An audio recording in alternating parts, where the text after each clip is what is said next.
आते हैं आज तीसरे दिन पर। तो ये जो यात्रा है अंतर की, ये ज्ञान की यात्रा है। ज्ञान क्यों ज़रूरी है? क्योंकि मन भटकता है। मन कहाँ भटकता है? मन भटकता है या तो अतीत की बातों पर या भविष्य की बातों पर। वर्तमान में मन नहीं रहता है। मन की सबसे बड़ी दुविधा भी यही है कि मन जो है दो ही चीज़ों में भटक रहा है, या तो पास्ट में या फ्यूचर में, तो वो प्रेजेंट में नहीं है। और कमाल की बात ये है कि इस मन को प्रेजेंट में रखने का एकमात्र आधार सिर्फ ज्ञान है, नॉलेज है। तो ज्ञान ही एक ऐसी चीज़ है जो इस मन को टिका करके रख सकती है। मन का काम है या तो अतीत में जाना या भविष्य की ओर। वो वर्तमान में नहीं टिकता और ना ही वो वर्तमान में टिकना चाहता है। अगर मन वर्तमान में रहेगा तो अतीत या भविष्य मन को सताएगा नहीं। कई बातें हैं, पॉइंट्स है काम में आने वाले, उनको आप कीवर्ड्स की तरह नोटबुक में नोट भी कर सकते हो। ये बड़ी अच्छी बात है कि अगर मन को आदत हो गई वर्तमान में रहने की, तो फिर वो पीछे की बातों पर या भविष्य की बातों में हमको परेशान नहीं करेगा, सताएगा नहीं। और वर्तमान में मन को रखने की विधि है केवल ज्ञान का चिंतन, ज्ञान का मनन और ज्ञान का स्मरण या फिर सिमरण। इसी के लिए हमने 7 प्रकार के हैंगर्स तैयार किए हैं। एक एक हैंगर में एक एक पॉइंट को टंगाना है, ताकि जब भी हमें समय मिले तो हम क्या कर सके, प्रैक्टिस कर सके। कि शांति स्तंभ पर हमने मुरली की कौन सी पॉइंट को रखा था, शांति स्तंभ पर हमने कल मुरली की कौन सी पॉइंट को टंगाया था, बिना कॉपी में देखे कौन बताएगा। कल शांति स्तंभ पर या फिर हमने इस हैंगर पर, हैंगर नंबर 1 पर कौन से मुरली के पॉइंट को टंगाया था, बिना कॉपी में देखे कोई बताना चाहेगा? तो शांति कल तो हमने क्लास ज्वाइन ही नहीं की थी। तो ये रिकॉर्डिंग जो है कल की क्लास की, वो यूट्यूब पर भी आई हुई है। तो कल हमने देखा था कि मुरली की जो पहली पॉइंट थी, शांति स्तंभ जो पहला हैंगर था, हाँ, बाबा के तीनों स्वरूपों को देखना और मस्तक पर फिर तिलक लगाना, पिंकी बहन ने भेजा है। तो और वो तीनों ही प्रभु पालना की लकीर है, श्रेष्ठ पढ़ाई की और श्रेष्ठ मत की लकीर है। और वो लकीरें चमक रही है, और ये लकीरें कौन सी लकीरें हैं? ये मेरे भाग्य की लकीरें हैं। तो ऐसे करके हिस्ट्री हॉल में अलग पॉइंट था, हर एक हैंगर पर हमने अलग अलग पॉइंट डाला। तो ये क्यों किया गया है? हमको भारी करने के लिए नहीं, ताकि हमारी बुद्धि है वो वर्तमान में ज्ञान के ही चिंतन, मनन और स्मरण में बिजी रहेगी। तो ये जो मन है वो ना पास्ट की बातों पर जाएगा ना फ्यूचर की बातों पर। तो ये जो सारी की सारी भट्टी चलने वाली, इसमें अनेक अनेक प्रकार के हम नई नई टेक्निक्स सीखने वाले हैं। लेकिन ये सभी टेक्निक जो है, ये सभी मेथड जो है ना, ये सभी काम तभी करेंगे जब हम इसको यूज़ करेंगे। अब 7 हैंगर्स के नाम तो सुन लिए और याद भी कर लिए और लिख भी लिए, लेकिन 7 हैंगर्स पर हमने मुरली का एक भी पॉइंट नहीं टंगाया है, और फिर टंगाया नहीं और पूरे दिन उसको स्मरण भी नहीं किया, उसका चिंतन अपने आप से पूछा भी नहीं, तो फिर हमको ये टेक्निक हमारे काम में नहीं आएगी। तो टेक्निक का मतलब ये है कि अगर हम उसको बार बार याद करेंगे, बार बार स्मरण करेंगे, तो फिर हमको मुरली याद करना आसान है। और दूसरा, मन जो पास्ट और फ्यूचर की बातों पर जा रहा है, तो वो वहाँ पर जाना बंद हो जाता है। तो इसके लिए 2 शब्द कहते हैं, एक होता है लर्नर और एक होता है इम्प्लीमेंटर। लर्नर का मतलब होता है सीखना, इम्प्लीमेंटर का मतलब होता है जो सीखे हुए को अब करता है। इम्प्लीमेंट करने का मतलब कि अब उसको लागू कर देना, इम्प्लीमेंट करना। तो जो सीखेगा उसी को ही हाथों हाथ क्या करना है, हमें इम्प्लीमेंट करना है। तो 7 प्रकार के हैंगर्स थे। एक बारी फिर से 7 लोकेशन को याद कर लेते हैं। तो नंबर 1 थी शांति स्तंभ, यहाँ पर क्या डालना है, साकार मुरली के महावाक्य को डालना है। दूसरी लोकेशन है हिस्ट्री हॉल, यहाँ पर प्रश्न उत्तर को डालना है। तीसरी लोकेशन है बाबा का रूम, यहाँ पर धारणा के पहले सार को डालना है। चौथी लोकेशन है बाबा की कुटिया, बाबा की झोपड़ी, बाबा की हट, यहाँ पर धारणा के दूसरे पॉइंट को डालना है। चौथी लोकेशन, पांचवी लोकेशन है बाबा का आंगन, मधुबन का जो आंगन है MA। तो मधुबन का जो आंगन है यहाँ पर हमको वरदान, ओम शांति भवन का रिसेप्शन है, वहाँ पर हमको स्लोगन, और ओम शांति भवन है वहाँ पर मुरली के बीच का जितना भी पॉइंट्स है वो सब डालने हैं। ठीक है, अब इस हैंगर्स को आज हम थोड़ा बढ़ाते हैं। 7 ही हैंगर्स है, लेकिन महावाक्य महावाक्य की तरफ आ जाएगा, प्रश्न उत्तर की तरफ, धारणा वरदान, ये एक एक चीजें सेट हो गई। लेकिन ओम शांति भवन के अंदर हमने क्या देखा, मुरली के चारों ही पन्नों में से जो अंदर विशेष बात आई है मुरली की, तो वो हमको यहाँ डालनी है। मुरली के अंदर हो सकता है 4 अच्छी बातें हैं, 5 नई बातें हैं, 6 नई बातें हैं। तो ऐसे लगभग आज हम सभी को 7 टुकड़ों में ओम शांति भवन के अंदर पॉइंट्स डालने हैं। तो 6 पॉइंट्स तो ये हो ही गए हैं। ओम शांति भवन को अब क्या करना है, टुकड़ों में बांटना है। जैसे जिन्होंने ओम शांति भवन देखा हुआ है उनको तो भी बोलते बोलते याद आ जाएगा, लेकिन जिन्होंने नहीं भी देखा हुआ तो उनको क्लास के लास्ट में कुछ और टेक्निक बताएंगे। तो ओम शांति भवन के 7 टुकड़े कर दो। जैसे कि ओम शांति भवन का होल स्टेज सबने देखा ओम शांति भवन का, तो 1 पॉइंट यहाँ डालनी है। मुरली के बीच में कोई भी पॉइंट अच्छी आई है तो वो कहाँ रख देनी है, ओम शांति भवन के स्टेज पर। मुरली के अंदर कोई और अच्छी पॉइंट आई है तो वो पॉइंट हमको कहाँ रख देनी है, ओम शांति भवन के जो पीछे, ओम शांति भवन के स्टेज के बिल्कुल सामने या हॉल के पीछे की तरफ, पीठ की तरफ एक बड़ी सारी सृष्टि चक्र की घड़ी बनी हुई है, बहुत सुंदर लाइट वाली बड़ी सारी। तो सृष्टि चक्र के अंदर एक पॉइंट रख देना है। मुरली के अंदर ही अगर कोई और पॉइंट अच्छी आई है तो तीसरी लोकेशन ओम शांति भवन की भाइयों के तरफ की जो जगह है वहाँ पर तीसरी लोकेशन, चौथी लोकेशन या चौथा हैंगर बहनों की तरफ 1 पॉइंट डाल देंगे। 5वां पॉइंट वहाँ पर स्टेज के ही पास में सत्यु का एक नज़ारा बना हुआ है, लक्ष्मी नारायण सत्यु का एक दृश्य बना हुआ है, तो उस फोटो में 1 पॉइंट को डाल देंगे। वहीं पर ही सर्वधर्मात्माओं के पिता का बड़ा सारा चित्र बना हुआ है। जिन्होंने देखा हुआ उनको तो याद आ रहा है, जिन्होंने नहीं भी देखा उनको भी सिर्फ सुन लो, उनको लास्ट में कुछ और बताएंगे। तो 1 पॉइंट कहाँ डालनी है, सर्वधर्म आत्माओं के पिता का जो चित्र है 1 पॉइंट वहाँ पे डाल देंगे। और इसी प्रकार से योगेच्छे और 1 पॉइंट डालेंगे ओम शांति भवन की छत पर, ऊपर जो छत है यहाँ पर डाल देंगे।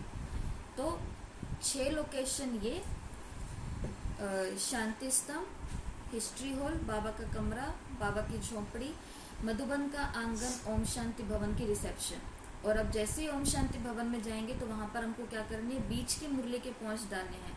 तो मुरली के 7 पॉइंट और हमको निकाल करके कहाँ डालने, 1 पॉइंट स्टेज पर, 1 पॉइंट सृष्टि चक्कर पर, 1 पॉइंट छत पर, 1 पॉइंट भाइयों की तरफ, 1 पॉइंट बहनों की तरफ, 1 पॉइंट सत्यु के चित्र की तरफ, 1 पॉइंट सर्वधर्मात्माओं के पिता इस चित्र के अंदर। तो ऐसे करके 7 ये और हैंगर्स हैं। ठीक है, यहाँ तक सबको समझ में आया?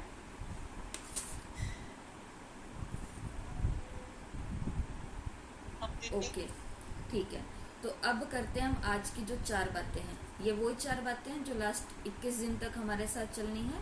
लक्ष्य, याद की विधि या योग की विधि, और मुरली का मनन, चिंतन और सिमरन, अध्ययन, और चौथी बात है बफेलो जोन। ठीक है, तो आज की 4 बातें करते हैं। तो लक्ष्य के अंदर क्या है, 108 की माला का सिमरन करना। तो सुबह अमृत वेले उठते ही एक बारी तो आंख के आगे से हमको 108 माला है जो स्वमान की, उसको एक बारी निकालना ही निकालना है।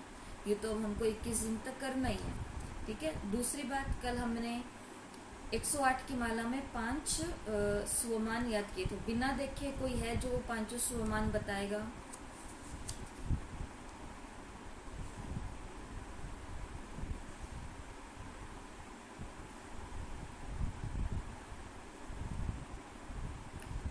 बोलो। कल 5 कौन से स्वमान आपको बताए थे, फोटो भी दिखाई थी।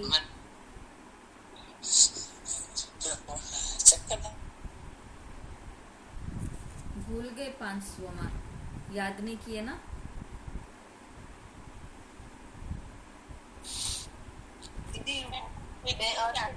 आत्मा हूँ। मैं अशरीरी मैं आत्मा हूँ। मैं अथक सेवाधारी हूँ। हाँ जी। मैं अखंड महादानी हूँ। हम्म।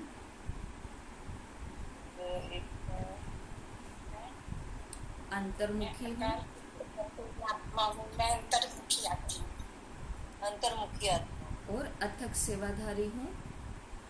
अंतर्मुखी हूँ, अशरीरी हूँ, अकाल तख्त नशीन हूँ। अकाल तख्त। ठीक है, तो ये आपको 5। अब अपने माइक को बंद कर लेंगे। तो ये आपको 5 का स्वमान याद कराए थे, और ये रटा नहीं लगवाया था, रटाफिकेशन तो करना ही नहीं है। ये कैसे याद कराए थे? चित्रों के साथ। इसलिए ही सुनते सुनते क्या दिमाग में रखने हैं? चित्र रखने हैं। तो जब आपको अखंड महादानी का बताया था, तो वहाँ पर आपके आगे एक चित्र दिखाया था कि जहाँ पर मैं किसी को, और कल आपको एक टेक्निक बताई थी, IWM टेक्निक। IWM मेथड जो था, उसके अंदर क्या था? ये चित्र हमको कैसे याद रहेंगे? मुरली के पॉइंट्स या ये जितनी भी बातें हम कर रहे हैं वो कैसे याद रहेंगे? जब हर एक चीज़ के हम चित्र निकालते जाएंगे। तो महादानी का चित्र हमने निकाला था कि मैं ही ये कर रहा हूँ, तो मतलब मैं ये दान कर रहा हूँ। मैं ही हूँ जो ये चढ़ रहा हूँ। मैं ही हूँ जो अंतर्मुखी योग की गुफा में या ध्यान में वो बुद्ध दिखाया था, बैठा हूँ। मैं ही हूँ जो अकाल तख्त नशीन हूँ, या उस स्थान पर हमको पहुँचना है। अशरीरी हूँ मतलब या तो ब्रह्मा बाबा को देखो, या आत्मा को देखो लाल रंग की, और या फिर रंग बिरंगी रंग की। तो माना कहने का भाव है ये 5। अब आगे के आज के 5 हम याद करेंगे, लेकिन उससे पहले हमको ये पता होना चाहिए कि ये जो IWM टेक्निक है, क्या क्या बताया था उस मेथड के अंदर, कि ये जो कर रहा हूँ वो मैं कर रहा हूँ। दूसरा, ये मेरे साथ हो रहा है। तीसरा, ये मेरे सामने हो रहा है, या फिर मैं इसको होता हुआ देख रहा हूँ। अगर ये चीज़ हमको याद रहेगी। और ये मेथड कहाँ से निकला है? डॉक्टर की पढ़ाई डॉक्टरी करने वाले, या फिर जो बच्चे IAS की तैयारी करते हैं, या फिर जो बच्चे हिस्ट्री को पढ़ रहे हैं, तो ये जो बड़ी पढ़ाई करने वाले, या फिर जो CA कर रहे हैं, तो जिनकी पढ़ाई बहुत ऊंची है, तो ये स्टूडेंट्स को टेक्निक बताई जाती है। इसको तो हम अभी अध्यात्म के अंदर या ज्ञान के अंदर हमको मधुबन से सिखाया है कि आपको इसको अध्यात्म में भी यूज़ करना है, लेकिन वास्तव में ये टेक्निक अध्यात्म की नहीं है, ये लौकिक पढ़ाई की। अगर अभी भी जो बच्चे सुन रहे हैं, अगर वो अपनी उस लौकिक पढ़ाई को IWM मेथड के साथ में करेंगे, तो उनको अपनी पढ़ाई ज़्यादा याद रहेगी कि इतिहास का ये है, या डॉक्टर का ये है, या फिर IAS का ये है, CA का ये जो भी पढ़ाई है, तो ये मैं कर रहा हूँ, मेरे साथ हो रहा है, या फिर मेरे सामने ये हो रहा है। अगर हर एक वाक्य को हम इन चीज़ों पर लागू करेंगे, तो हमको वो चीज़ें याद रहनी शुरू हो जाएगी। जैसे आज की मुरली है, ठीक है, ये आज की साकार मुरली है। आज की साकार मुरली में जैसे महावाक्य को लेते हैं, बाबा ने कहा, मीठे बच्चे सच्चे बाप के साथ सच्चा बनो। अब इस पॉइंट को याद रखने के लिए ये IWM पॉइंट मेथड हमारे काम आएगा। तो बाबा कह रहे हैं सच्चे बाप के साथ सच्चा बनो। तो देखो, हिस्ट्री हॉल के अंदर साकार ब्रह्मा बाबा बैठे हैं, और ब्रह्मा बाबा ने सभी बच्चों के अंदर से मुझे खड़ा कराया, और मुझे खड़ा करके बाबा कह रहे हैं कि भाई तुम जो है, ये घटना मेरे साथ ही घटित हो रही है। बाबा मुझे ही कह रहे हैं कि तुम सच्चे बाप के साथ सच्चा बनो, क्योंकि मैं कभी कभी बाबा को झूठ बोलती हूँ, झूठा चाट देती हूँ, झूठा अपना अहम अभिमान अहंकार दिखाती हूँ ज्ञान में। आज बाबा ने मुरली के अंदर ही बोला है कि ज्ञान का अहंकार तो हमको बहुत खराब करता है, इसलिए बाप से बातें छुपाते भी हैं, है ना, लज्जा आती है। बाबा ने कहा लज्जा नहीं आनी चाहिए। तो ये देखो कि ये मेरे साथ ही हो रहा है। तो जब मुरली की हर एक बात को हम ऐसे देखेंगे, तो फिर हमको वो पॉइंट याद रहेगी कि ये मेरे साथ हो रहा है, या मेरे सामने हो रहा है, या मैं ही ये कर रहा हूँ, ऐसे एक एक पॉइंट। ठीक है, तो आज का पहला स्वमान, 5 स्वमान तो अपने किए। जो आपको स्वमान की लिस्ट भेजी है, तो उसमें अगला स्वमान है, मैं अर्जुन हूँ। अब इसकी पिक्चर कैसे निकालोगे आप? जैसे अभी एक पिक्चर तो इधर इंटरनेट से ली थी, वो मैं आपको दिखाती हूँ। अभी ये पिक्चर देख करके आपको क्या याद आता है?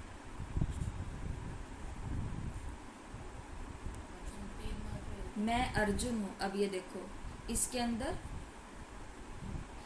अंदर क्या है कि श्री कृष्ण का मतलब जो भगवान का प्रतिरूप वहाँ बताए हुए हैं गीता के अंदर या महाभारत के अंदर। तो भगवान और अर्जुन जो है, ये दोनों इकट्ठे एक ही जैसा कर्तव्य कर रहे हैं, दोनों ही शंख बजा रहे हैं। जो कर्म भगवान कर रहे हैं वो ही कर्म अर्जुन कर रहा है। तो मैं अर्जुन हूँ मतलब कि मैं कौन सी आत्मा हूँ? जो कर्म भगवान करते हैं सेम टू सेम वही कर्म मैं करता हूँ। दूसरा, अर्जुन की क्या विशेषता थी? शास्त्रों के अंदर तो जो लोगों को, कईयों को अर्जुन के बारे में बहुत ज़्यादा पता है, तो कई लोग हैं वो अर्जुन को पसंद भी नहीं करते हैं। पसंद क्यों नहीं करते? क्योंकि अर्जुन की कई सारी कमियां भी थी। उसके अंदर मोह बहुत था, है ना।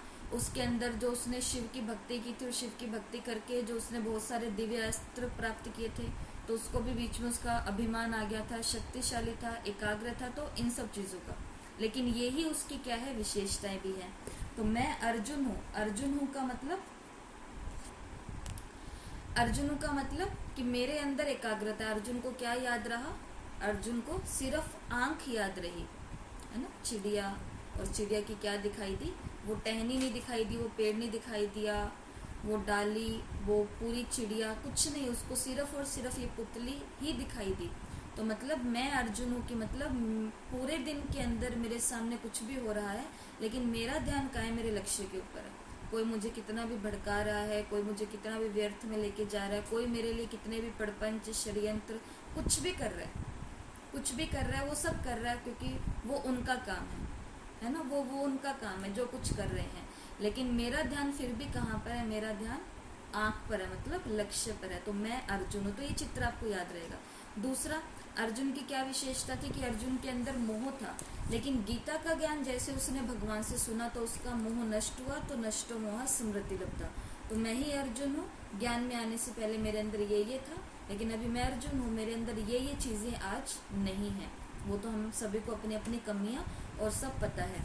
दूसरा, तीसरा अर्जुन की ये विशेषता थी कि अर्जुन ने शिव जी की भक्ति की और शिव जी से दिव्य अस्त्र प्राप्त किए। जब जिन्होंने कहानी सुनी उनको तो याद होगा ना कि जब अज्ञातवास का समय आया था 12 वर्षों का, तो अज्ञातवास के समय, अज्ञातवास में जाने से पहले वो अपने ये दिव्य अस्त्र छोड़ के गया था। लेकिन जैसे अज्ञातवास से बाहर निकला, वो अपना टाइम पूरा करके युद्ध के लिए, तो उसको वापस याद आ गए और उसने अपने दिव्य अस्त्रों को वापस से इमर्ज किया या फिर वापस से उठा लिया, जिसका नाम था गांडीव, और ये उसके अस्त्र थे। दूसरा, जो अर्जुन, वो जो भगवान को बहुत प्रिय है। देखो वहां पर इतने सारे पांडव खड़े हैं, 4 पांडव और भी हैं, लेकिन भगवान ने गीता का ज्ञान कौन से पांडव को दिया? अर्जुन को दिया। तो मैं अर्जुन हूँ, मतलब कि कौन हूँ मैं भगवान को बहुत प्रिय आत्मा हूँ। ठीक है। तो ऐसे करके आप चित्र इसके चित्र निकालोगे, और इसके लिए जो कर सकते हैं, वैसे तो सबको ये करना चाहिए। अगर आज से ही आप ये चीज करोगे, तो जो माताएं भी कहती है हमको तो पेन भी उठा करके हिलाना नहीं आता, अगर वो कहे अनुसार सिर्फ चलते जाएंगे निसंकल्प होके कि निमित्त ने ये काम दिया और हमको कुछ भी नकली सा कुछ भी काम करना ही है, तो वो 21 दिनों के बाद में खुद अपने उस कॉपी को उठा करके देखेंगे। तो आपको क्या कर सकते हो या करना चाहिए? आपको आज ही दुकान से, शॉप से, मार्केट से एक कॉपी मंगा लेनी चाहिए। कॉपी कैसी होनी चाहिए? ब्लैंक पेज की। जैसे जो हमारी लाइनों वाली कॉपी है, ऐसी कॉपी नहीं होनी चाहिए, लाइन वाली नहीं। ब्लैंक मतलब कि एकदम सफ़ेद पेपर होता है ना, जिसके ऊपर बच्चे ड्राइंग करते हैं। तो वो छोटी सी भी हो सकती है, वो बड़ी भी हो सकती है, जितनी आपको अच्छी लगे। तो जो ये कर सकता है तो उनको ये करना चाहिए। और जो स्वमान है तो उसके कैसे भी चित्र बनाने चाहिए। जैसे मैं अर्जुन हूँ, तो इसमें आप क्या कर सकते हो? तीर बनाओ, एक आँख बनाओ, और ये तीर का निशाना सीधा कहाँ जा रहा है? आँख में जा रहा है। तो आँख बनानी तो आती है, बहुत अच्छी आर्टिस्ट की तरह नहीं आती, लेकिन ऐसे तो आती है कि जब आप खुद ही उठा करके देखोगे तो आपको तो पता चल ही जाएगा कि मैंने आँख ही बनाई है। तीर बहुत अच्छा बनाना नहीं आता है, लेकिन ऐसे करके तीर का निशान तो बनाना आता है। तो माना मुरली के जो पॉइंट्स हैं, उनको अगर आपने रोज का एक चित्र भी बनाया, तो फिर आप देखना कि आपकी ड्राइंग की बुक कैसे सुंदर, आप खुद ही एक आर्टिस्ट को देखोगे। अगर कोई भी ये करना चाहे तो, वैसे तो करना ही चाहिए, सबको ये करना चाहिए। ठीक है। ये था पहला स्वमान। तो 5 स्वमान वे, छठा स्वमान ये मैं अर्जुन हूँ। और अर्जुन का मतलब, अब अर्जुन हूँ शब्द को याद नहीं रखना, अर्जुन हूँ इस चित्र को याद रखना। ठीक है। अगली पॉइंट है, सॉरी अगली पॉइंट नहीं, अगला स्वमान था मैं आकर्षण मूर्त हूँ। मैं आकर्षण मूर्त हूँ। तो आकर्षण मूर्त हूँ, इसकी चित्र कैसे निकालेंगे? अब आकर्षण मूर्त में अगर किसी हीरोइन का फोटो रख दें, जो बहुत सुंदर है, ब्यूटीफुल है, मिस यूनिवर्स, मिस वर्ल्ड है, या कोई हीरो का चित्र रख दे जो बहुत हैंडसम है, बहुत स्मार्ट है, मिस तो नहीं होगा वो, मिस्टर इंडिया या मिस्टर फलाना, मिस्टर ये होगा।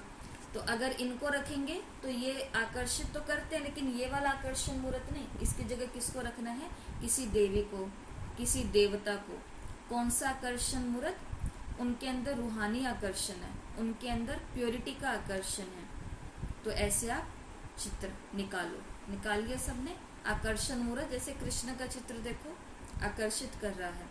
अगला स्वमान है मैं अव्यक्त फरिश्ता हूँ। तो इसके अंदर भी आप सभी कर सकते हो एक फरिश्ते का चित्र जो अव्यक्त वतन में, अव्यक्त बाप दादा के साथ में पूरे वर्ल्ड को, पूरे विश्व को मदद दे रहा है, सकाश दे रहा है।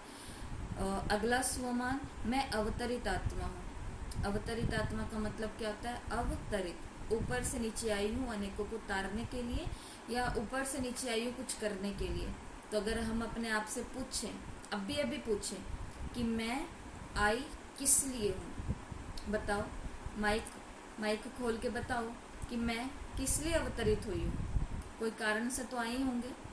ये ऐसे ही ड्रामा चलता रहा तो हम भी बस आ ही गए। ये तो ड्रामा का रहस्य है कि आ ही गए अपने समय पर।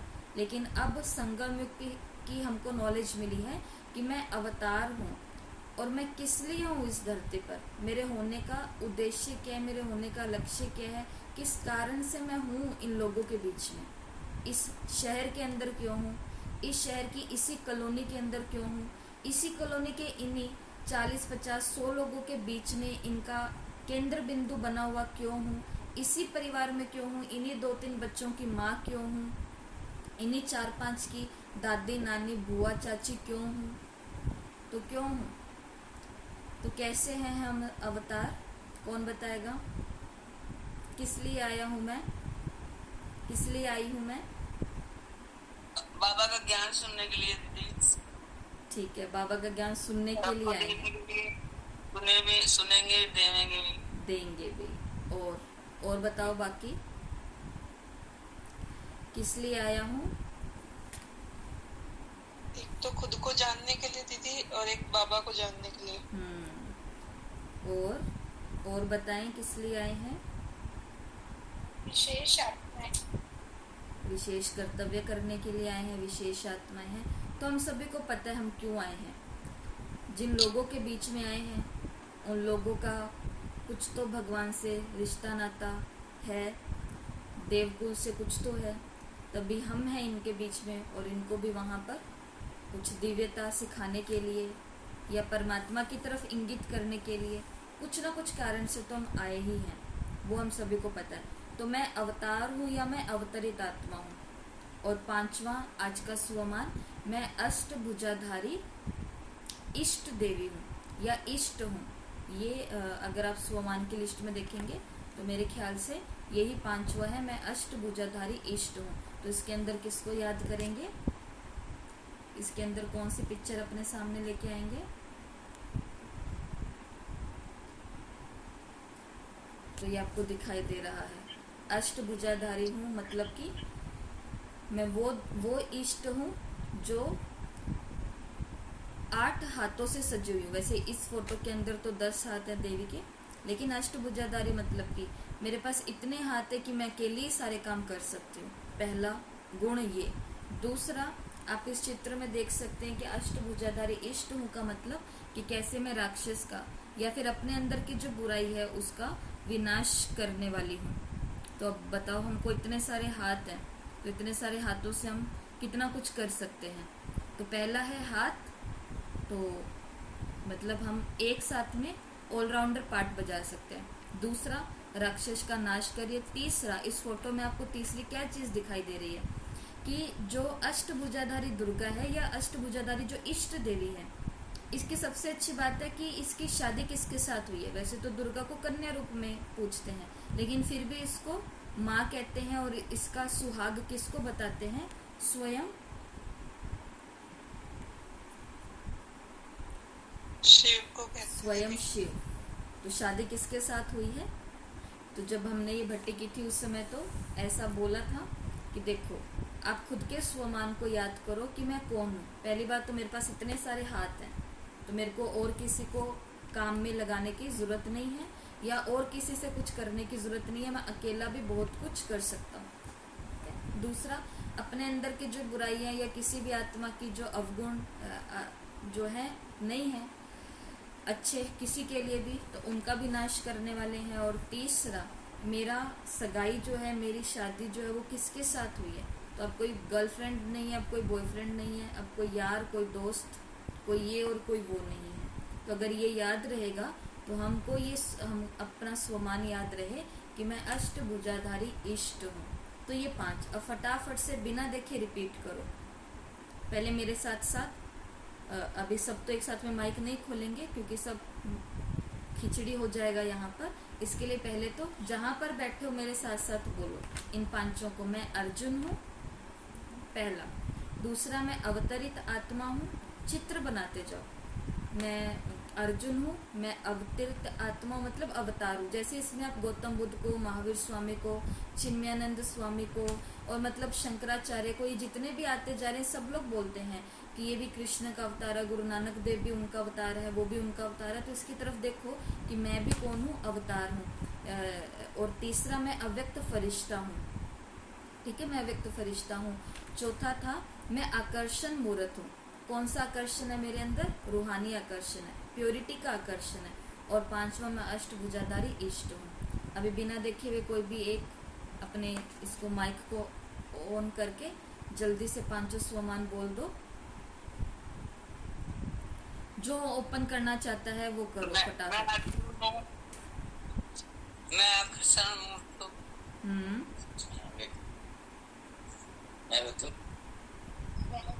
मैं अव्यक्त फरिश्ता हूँ। अवतरित आत्मा हूँ। मैं इष्ट देव, मैं इष्ट देवी हूँ या फिर मैं अष्टभुजाधारी इष्ट हूँ। ठीक है, अभी आपको स्वमान बता दिया। अब इन स्वमानों के साथ क्या करना है, कॉपी पेन लेकर के पहली बात तो बैठना है, क्योंकि बातों के अंदर बहुत सारी बातें नोट करते जाओगे तो काम आती जाएगी। अब इन स्वमानों के साथ क्या करना क्या होता है। पहली बात, ये स्वमान है क्यों, तो वो जो बात आज के तीसरे दिन की भट्टी में हमने सबसे पहले सुनी है कि जितनी भी ज्ञान की बातें हैं, ये ज्ञान की बातें इसलिए हम मनन चिंतन सिमरन कर रहे हैं क्योंकि इस मन को हमें वर्तमान में बिजी रखना है। अगर मन को वर्तमान में स्वमानों में, ज्ञान में, हैंगर्स पर लटकाने में, फोटो बनाने में, वीडियो बनाने में बिजी नहीं रखेंगे तो ये मन या तो हमारी पुरानी बातों में बेचारा दुखी होता रहेगा, परेशान होता रहेगा, या फिर भविष्य की चिंता में लटका रहेगा, जैसे लटका हुआ है या होता है कभी कभी। ठीक है, तो अब इन स्वमानों के साथ क्या करना होता है, तो स्वमानों के साथ खेलना होता है। खेलने का मतलब क्या होता है, जैसे मैं अवतरित फरिश्ता हूँ, तो अवतरित फरिश्ता हूँ तो इसके खेलने का मतलब क्या है, अब उसको प्रैक्टिस में लेकर के आओ। कर्म करते करते आपको एकदम याद आ गया कि मैं तो अवतरित फरिश्ता हूँ, तो अब क्या करना है, या तो इस स्वमान के साथ खेलो या इस स्वमान के साथ पिक्चर बनाओ इसकी, जैसी भी आपको बनानी आती है। चाहे मन के अंदर बनाओ, लेकिन हाथ से बनाओगे तो भी आपको बड़ा अच्छा लगेगा। या फिर क्या कर सकते हैं, चिंतन करो, देखो, रंग भरो, मनन करो। ऐसे करके कुछ 4-5 चीज़ें हैं जो हमें स्वमान के साथ या ज्ञान के पॉइंट्स के साथ करनी होती है। तो ये तो हो गया पहला लक्ष्य, 4 बातों में से। योग की आज दूसरी विधि देख लेते हैं, तीसरी विधि। पहले दिन की विधि कौन सी थी, आंखें खोल के ब्रह्मा बाबा को देखना, आंखें बंद करना, परम धाम से शिव बाबा, परम धाम से सूक्ष्म वतन आए, सूक्ष्म वतन से पृथ्वी में आए, पृथ्वी से एशिया, एशिया से भारत, भारत से हनुमानगढ़ मतलब राजस्थान, राजस्थान से हनुमानगढ़, हनुमानगढ़ के हमारे इस एरिया में और इस एरिया के बाबा की हमारा जो ये घर है या सेंटर है या पाठशाला है, इसकी इस फोटो में और फोटो की भ्रिकुटी में ब्रह्मा के तन में आकर के बैठ गए। तो इसका नाम था आह्वान और प्रतीक्षा योग की विधि, कि बाबा को इनवाइट करना, फिर बाबा का इंतज़ार करना कि बाबा धीरे धीरे धीरे धीरे आ रहे हैं और अब बाबा को केवल आंखें खोल के देखना। दूसरे दिन की योग की विधि थी सब काम कहाँ करने, सूक्ष्म वतन में।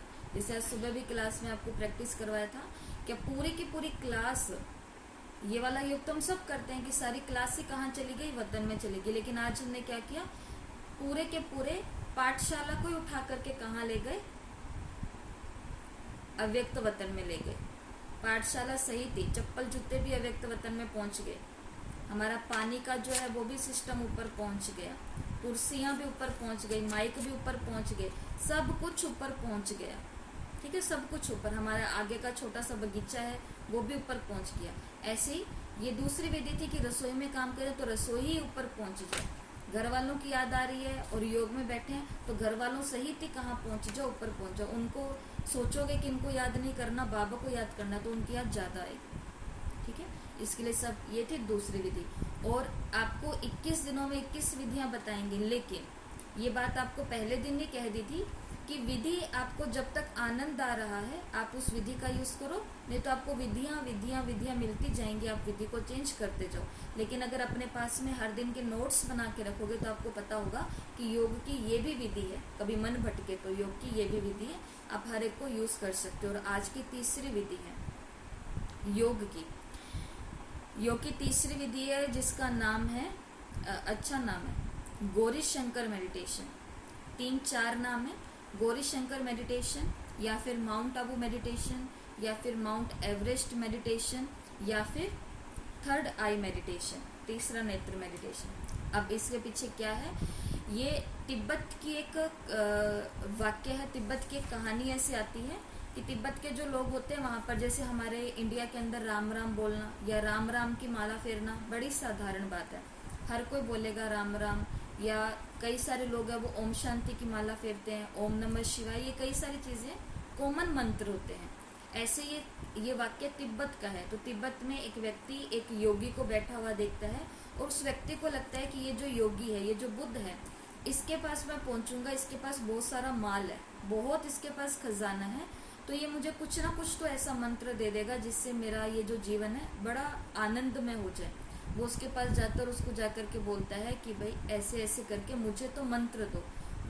वो जैसे ही आँख खोलता है, आँख खोल करके जो वहाँ का सबसे साधारण मंत्र है, जैसे आपको बताया हमारे यहाँ पर राम राम की माला फेरो, सबसे आसान, आम लोग भी ये कर रहे होते हैं, बच्चे भी कर रहे होते हैं, लाल पेन से राम राम लिख रहे होते हैं, राम राम की माला रात को सुबह फेर रहे होते हैं।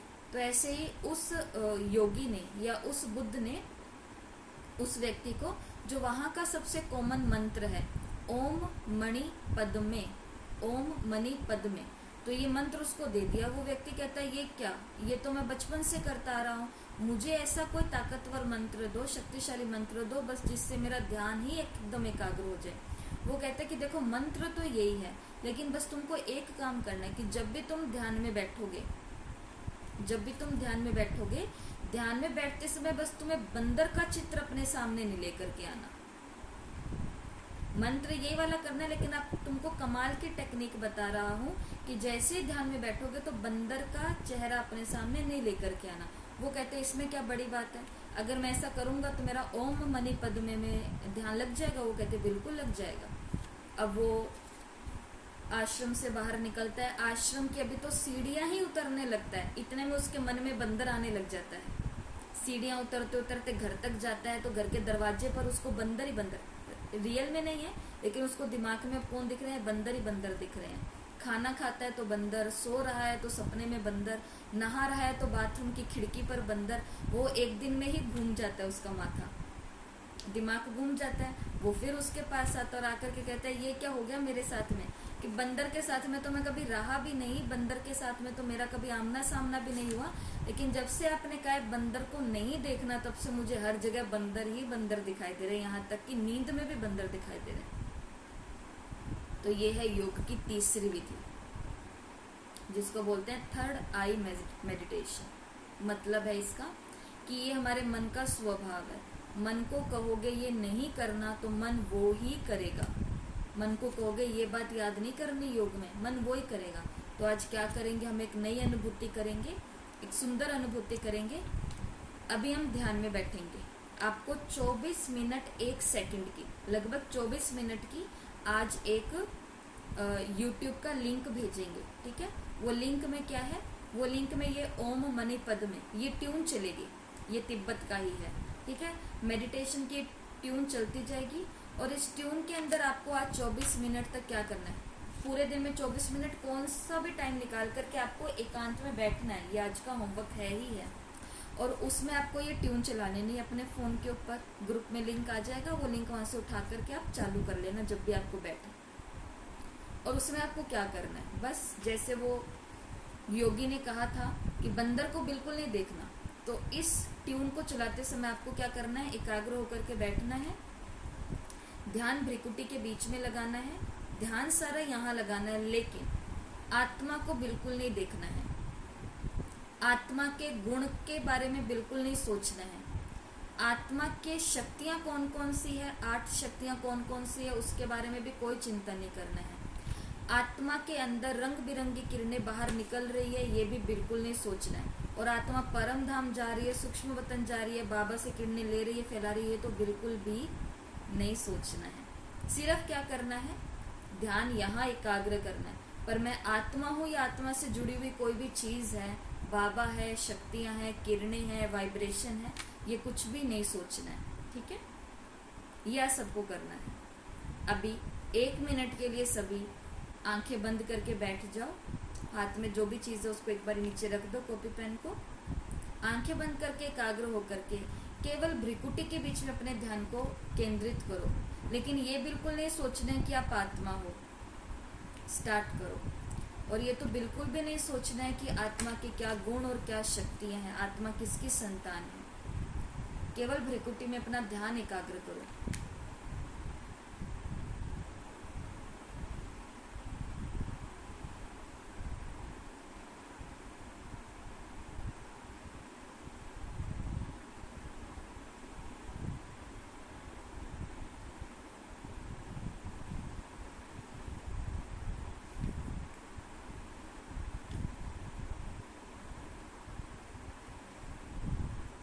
ओम शांति।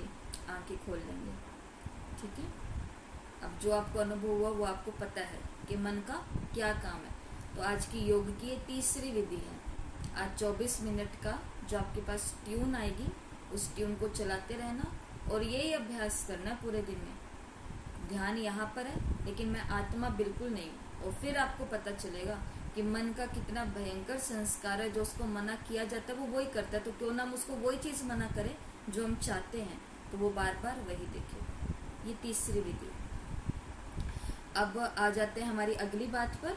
लक्ष्य के बारे में बात कर ली हमने कि 108 में से 5 और हमने याद कर लिए। और इन 5 का क्या करना है, जो अपने पास अलग से एक नोटबुक लगा सकते हैं तो वो इनके चित्र भी निकालो, रोज़ की मुरली से चित्र निकालो।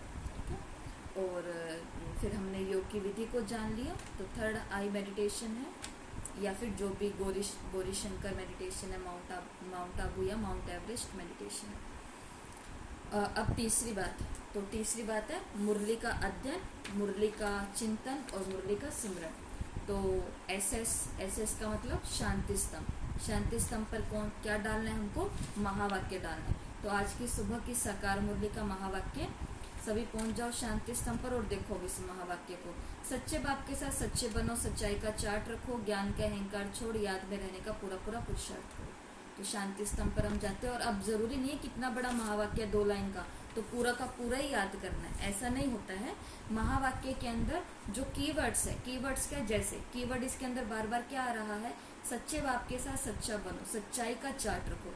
तो जैसे मैं शांति स्तंभ पर जाती हूँ तो आज मुझे कौन दिखता है, सच्चा बाप दिखता है। और सच्चा बाप जैसे कि मुझे इशारा कर रहा है कि बच्ची तू मेरे साथ कैसी रहे, सच्ची रहे, मुझे बाप के साथ सच्ची रहे और मुझे अपना सच्चा सच्चा चार्ट दे।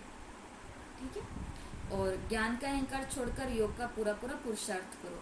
तो अहंकार छोड़ करके योग का पुरुषार्थ करना, एक एक कीवर्ड को उठा लो। और ये है शांति स्तंभ। तो शांति स्तंभ हैंगर पर क्या टंगा देना है, ये वाला पॉइंट टंगा देना है कि सच्चे बाप के साथ सच्चा रहना है, सच्चाई का चार्ट देना है, देह के अहंकार को छोड़ करके मुझे पूरा पुरुषार्थ करना है। ठीक है, अब आओ HH हिस्ट्री हॉल के अंदर दूसरी हैंगर में प्रश्न उत्तर टांगना है। महावीर बच्चों की मुख्य निशानी,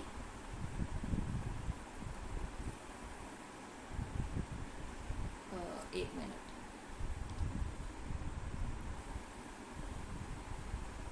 महावीर बच्चों की मुख्य निशानी क्या होगी। ठीक है, महावीर बच्चों की मुख्य निशानी क्या होगी। तो महावीर बच्चे वो जिनकी बुद्धि में निरंतर बाप की याद हो। महावीर माना शक्तिमान। महावीर वो जिन्हें निरंतर खुशी हो, जो आत्म अभिमानी हो, जरा भी देह का अहंकार ना हो। ऐसे महावीर बच्चों की बुद्धि में रहता है हम आत्मा है, बाबा हमें पढ़ा रहे। तो हिस्ट्री हॉल वैसे भी वो ही स्थान है जहाँ पर बाबा टीचर बन करके आते हैं हम बच्चों को पढ़ाने। और आज बाबा मुझे क्या पढ़ाई पढ़ा रहे हैं? महावीर बनने की पढ़ाई पढ़ा रहे हैं, शक्तिमान बनने की पढ़ाई पढ़ा रहे हैं, जिससे मेरी बुद्धि क्या हो, बुद्धि में ये पक्का रहे कि हम आत्मा हैं और इससे हमको क्या रहेगी, निरंतर खुशी। तो हिस्ट्री हॉल के अंदर जाएं, अंदर जाते ही हमको क्या दिखाई देता है? महावीर की निशानी शक्तिमान। इसलिए आज आपको लौकिक वाले शक्तिमान की फोटो भेज दी थी। वो इसलिए भेजी थी ताकि हमको याद रहे। बाबा कहते हैं आगे अंदर की मुरली में तो बाबा ये भी कहेगा कि महावीर का मतलब सुप्रीम। वैसे सुप्रीम किसके साथ लगता है? शिव बाबा के साथ लगता है, लेकिन मुरली के अंदर आज सुप्रीम मतलब महावीर भी बाबा ने कहा। तो वही बात आ गई ना, अर्जुन कौन? जो भगवान करता है वही वो करता है। अगर भगवान सुप्रीम है तो अर्जुन भी सुप्रीम है। अगर आप ऐसे जोड़ना चाहो तो जोड़ सकते हो। ठीक है, तो ये हो गया। आप तीसरा हैंगर कहाँ है? बाबा के कमरे में। और वहां पर क्या करना है? धारणा का पहला सार। धारणा का पहला सार है अपने याद के चार्ट पर पूरी नजर रखनी है। देखना है हम बाबा को कितना समय याद करते हैं, याद के समय बुद्धि कहाँ कहाँ भटकती है। तो बाबा के कमरे में जाओ, बाबा की फोटो के आगे बैठो, बाबा वहाँ पर एकाग्र होकर के बैठा। ये बाबा का रूम है। वैसे भी देखो घर में हमारे बहुत सारे ठिकाने होते हैं, बहुत सारी जगह होती है, लेकिन लास्ट में जाकर के हमको ठिकाना कहाँ ही मिलता है? अपने कमरे में मिलता है। तो बाबा के कमरे से आप ये पॉइंट देख सकते हो कि बुद्धि मेरी कहाँ कहाँ भटकती है। बाबा मुझे कह रहे हैं कि बुद्धि हमारी सारे दिन में कहाँ कहाँ भटक रही है। तो बाबा हमसे अपने रूम में चार्ट मांग रहे हैं। ठीक है, 3 पॉइंट याद हो गए हैं आपको। SS शांति स्तंभ पर क्या टांगा? सच्चे बाप के साथ सच्चा रहना है, सच्चाई का चार्ट देना है, पूरा पूरा पुरुषार्थ करना है। ठीक है, दूसरा था हिस्ट्री हॉल। तो हिस्ट्री हॉल के अंदर जैसे हम गए हैं तो बाबा दिखा रहे हैं महावीर बच्चों की निशानी क्या है? महावीर माना शक्तिमान। और महावीर का माना आत्म अभिमानी स्थिति। और आत्म अभिमानी स्थिति से क्या आती है? खुशी आती है। तो कीवर्ड्स को उठाते जाओ। तीसरा बाबा का कमरा। बाबा के कमरे में हम जैसे आते हैं तो कमरे का मतलब है जहाँ पे थोड़ा आराम मिले। भटकते भटकते आकर के वहीं पर ही बैठते हैं। तो इसलिए बाबा भी हमसे पूछ रहे हैं कि आप बताओ आपकी बुद्धि सारा दिन कहाँ कहाँ भटकती है, और बाबा हमसे उसका चार्ट मांग रहे हैं कमरे में। ठीक है, और अब चौथा स्थान है बाबा की हट, बाबा की कुटिया। कुटिया के अंदर धारणा की दूसरी पॉइंट क्या है? इस कयामत के समय में वाणी से परे जाने का पुरुषार्थ करो। बाप की याद के साथ दैवी गुण भी जरूर धारण करने हैं। कोई गंदा काम, चोरी आदि नहीं करना है। तो बाबा के कमरे में हम बाबा की झोपड़ी में हम जाते हैं तो झोपड़ी में जाकर के भी हमें बाबा के आगे क्या देखना है कि बाप के साथ दैवी गुण भी हमें जरूर धारण करने हैं। तो यहाँ पर आप कोई ना कोई पिक्चर अपने हिसाब से बना सकते हो कि झोपड़ी के अंदर कोई नहीं है, बस मैं हूँ और मेरा बाबा है। और जो गुण ब्रह्मा बाबा के वो ही गुण मेरे अंदर। ब्रह्मा बाबा में कौन से गुण है? दिव्य गुण है। तो यहाँ से दैवी गुण धारण करने हैं, ये पॉइंट आप ले सकते हो। क्योंकि झोपड़ी जहाँ पर है वहाँ पर फूल ही फूल है, माना बहुत सारे पौधे और हरियाली है, और फूल बाबा गुणों से ही जोड़ता है। तो ऐसे करके आपको झोंपड़ी का ये पॉइंट याद रहेगा। वरदान है, वरदान को हम कहाँ लेकर के जाएंगे? वरदान को लेकर के जाएंगे हम बाबा के आंगन में।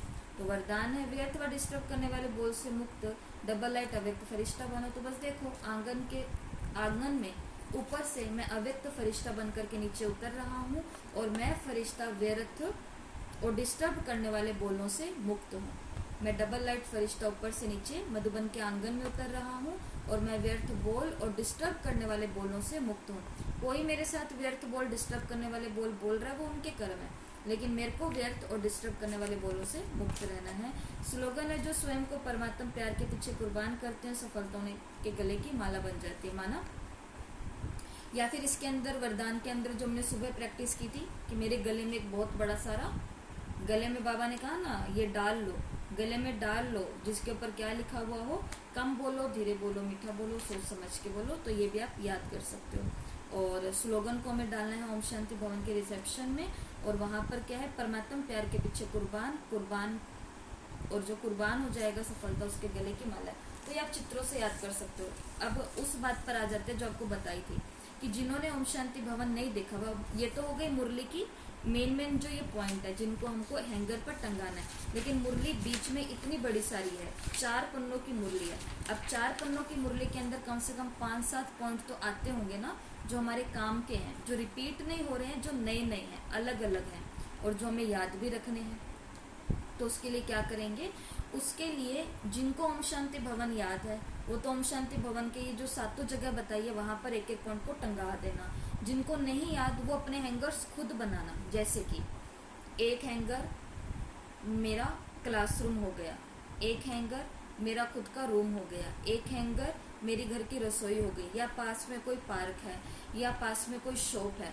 आप ऐसे करके खुद के 7 हैंगर खुद बनाओ। जिनको ओम शांति भवन याद नहीं है वो 7 लोकेशन अपने आप ही अपने मन से बना लो। जो भी आपके पास में ऐसी चीज़ें हैं जहाँ पर रोज आपका आना जाना रहता है, मेरा डिपार्टमेंट है, मेरा ऑफिस है जहाँ पे मैं काम करता हूँ, तो ऐसे कुछ भी जगह, या सेंटर है जहाँ पे मैं रोज जाता हूँ, एक ये हो गया, एक कमरा, एक रसोई, एक पार्क, एक ऑफिस, ऐसे करके 7 आप अपनी लोकेशन डालो। और उसमें क्या करना है, मुरली के बीच के जो पॉइंट है उनको उठा उठा के एक एक लोकेशन पर टांगते जाना है। जैसे कि एक उदाहरण दे देते हैं,